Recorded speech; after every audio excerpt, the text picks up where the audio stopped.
చర్చలో పాల్గొంటున్నారు Loksatta party AP అధ్యక్షులు బాబ్జీ గారు. బాబ్జీ గారు నమస్కారం.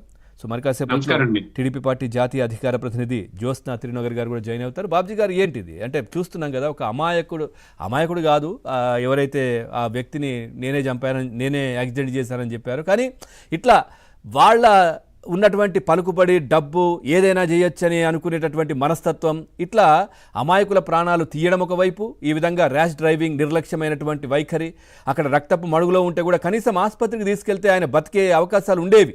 సో అట్లా కాకుండా ఈ విధంగా ఇరికించే ప్రయత్నం వేరే వాళ్ళను ఎట్లా చూస్తారు? ఇదంతా అప్పలరాజుకు సంబంధించి. నమస్కారం అండి. ముందుగా మీకు, మేడం గారికి, అందరికి కూడా నమస్కారం సార్. నమస్తే. ఉత్తరాంధ్రలో రాజకీయాల్లో చాలా అపారమైనటువంటి విజ్ఞత కలిగినటువంటి వ్యక్తులు రాష్ట్రంలో అన్ని ప్రాంతాల్లో ఉన్నప్పటికీ ఉత్తరాంధ్రలో అత్యధిక శాతం ఉండేవారు.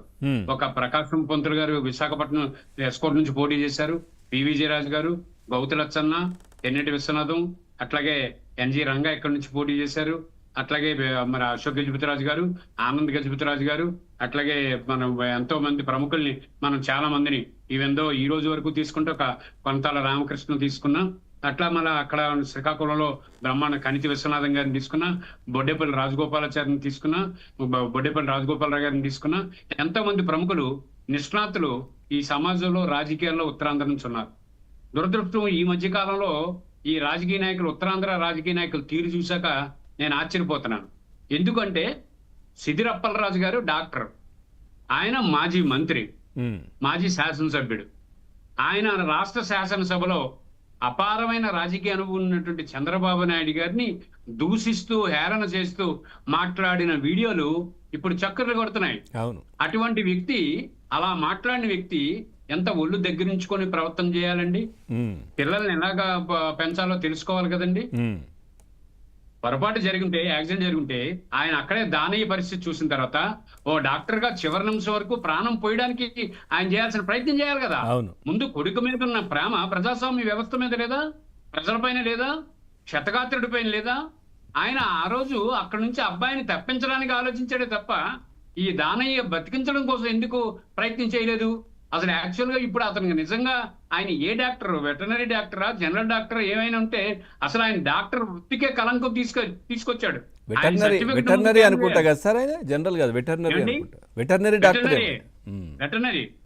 ఇప్పుడు ముందు ఆయన డాక్టర్ వృత్తికి డాక్టర్ గా ఇచ్చినటువంటి పట్ట ఏ రోజైతే ఆయన డాక్టర్ గా బాధ్యత తీసుకుంటాడో ఆ ఓతే చేస్తారనమాట అండి. ఏముంది సార్, కనీసం ఫస్ట్ ఎయిడ్ తెలిసి ఉంటది కదా, ఏ డాక్టర్ అయితే ఏముంది, డాక్టరే కదా, ఏం చేయాలి, కామన్ గా ట్రీట్మెంట్ తెలిసి ఉంటది కదా. డాక్టర్ పట్టాన్ని ముందు క్యాన్సిల్ చేయాలి.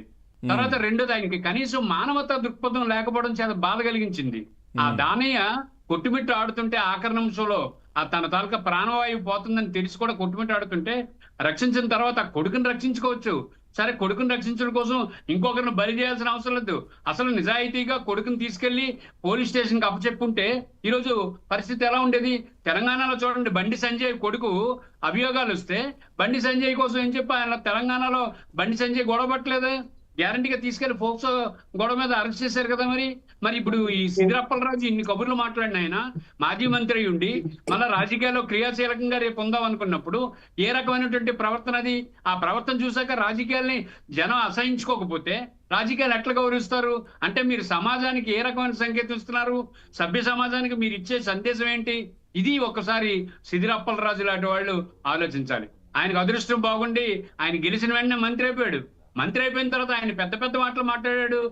పాలిటిక్స్ లో స్టాల్ వాడాడు. చంద్రబాబు నాయుడిని కూర్చోబెట్టి నోటికొచ్చినట్టు మాట్లాడి అసెంబ్లీలో ఎంత మాటల విన్యాసం చేశాడు, ఆయన ఎంత వికటాసనం చేశాడు. నిజంగా ఈ రోజు కూడా మనం ఆ వీడియో చూస్తుంటే చంద్రబాబు నాయుడు గారు ఆ రోజు ఎంత దిగమింగుకొని విన్నారు ఆ మాటలు. జ్యోత్స్న గారికి తెలుసు, నాకు తెలుసు, మేమందరం చూసాం. బాధేసింది చంద్రబాబు నాయుడు గారి ఫీలింగ్ చూసి. నిజంగా రాజకీయాల్లో ఆయనకు ఆ శక్తి ఉంది కాబట్టి దేవుడు మరొకసారి అవకాశం ఇచ్చాడు. కానీ మీ వయసు ఎంత? మీరు మాట్లాడిన మాటలేంటి? ఈరోజు చేస్తున్న పనులేంటి?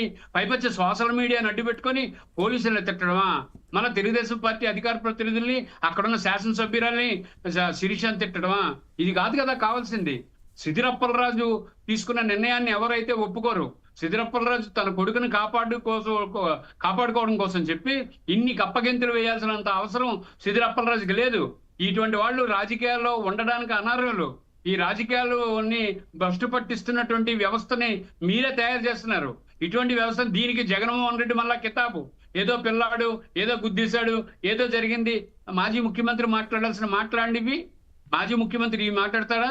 నేను ఇక్కడ చాలా మంది పెద్దలను, వైఎస్ఆర్సీపీ పెద్దలను అడుగుతున్నాను, మీరు ఈ రాజకీయాలను సమర్థిస్తారా? ఇటువంటి రాజకీయాలను మీరు ప్రోత్సహిస్తారా?